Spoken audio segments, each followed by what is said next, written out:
Honorable, patriotic American. Yovanovitch, who risked everything, had nothing to gain. Ambassador Yovanovitch has been a real hero to her colleagues. Ambassador Yovanovitch, our hero.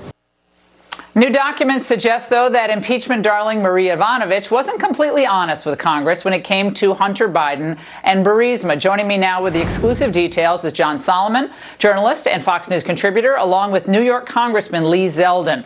John, while Ambassador Yovanovitch, ambassador to the Ukraine, claimed otherwise, she claimed this. You've uncovered that she knew more about Burisma and Hunter Biden than she let on. Tell us.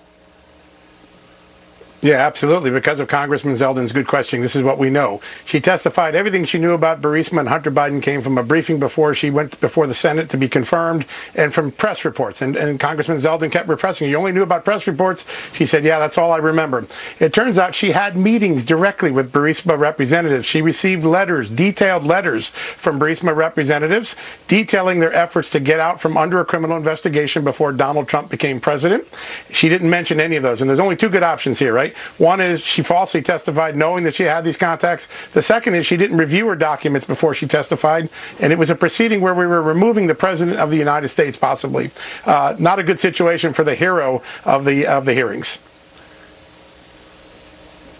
Now, here's what Yovanovitch told Congress about the optics of Hunter Biden's job at Burisma. Was that ever, a concern, or at least the perception of that concern addressed? As I said, I arrived in August of 2016, several months before the elections and several months before President Trump took office. And it was not a focus of what I was doing in that 6-month period. Congressman Zeldin, these new documents show that she sent 150 pages worth of emails about Burisma. Yeah, she was full of it. And this is a woman who's highly regarded as an intelligent woman. She's Princeton educated. She's someone who I don't believe actually didn't remember. When I was pressing her for additional information beyond the press reports, what else does she know about Burisma and Zlochevsky? And all we could get back is, I don't recall. I just don't buy that. I think what you're essentially seeing is a whitewashing attempt from that moment she arrives in August of 2016 to when Vice President Biden goes to Ukraine in January of 2017. As John Solomon, working with Citizens United, produced all of these different documents between emails, meetings, discussions. There's just no way that she showed up at that impeachment deposition under oath actually not remembering any of this.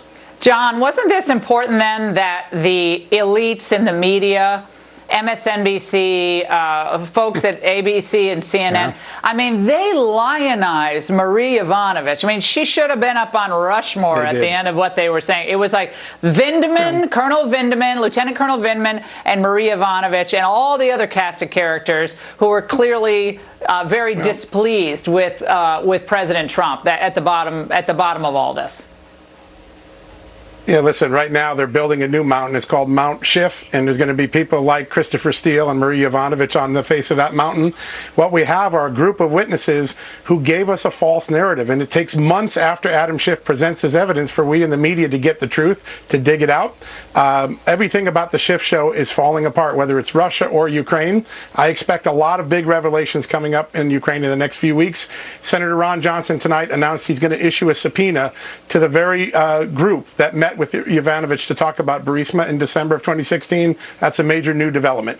I mean, it's hard sometimes for regular folks out there, Congressman Zeldin, to keep this Venn diagram of lies, deception, and unfair persecution of people that has taken place over the last really 4 or 5 years. But we're now beginning to see it. We're now beginning to see it. Yeah, Americans are seeing the double standard. They know that if Marie Yovanovitch was there to remove President Barack Obama from office, that you would have many of these same mainstream media outlets calling for there to be a perjury investigation into her. Yeah. But instead, they'll fact check all this and claim that nothing that she said was dishonest, protecting Clapper, and we're seeing with Power and all these others, and Schiff was mentioned. Exactly. Yeah, and they'd the American be digging. public, we'd have journalists, gentlemen, who actually dug, other than John Solomon and a few others. Gentlemen, thank you. Up next, big breaking news involving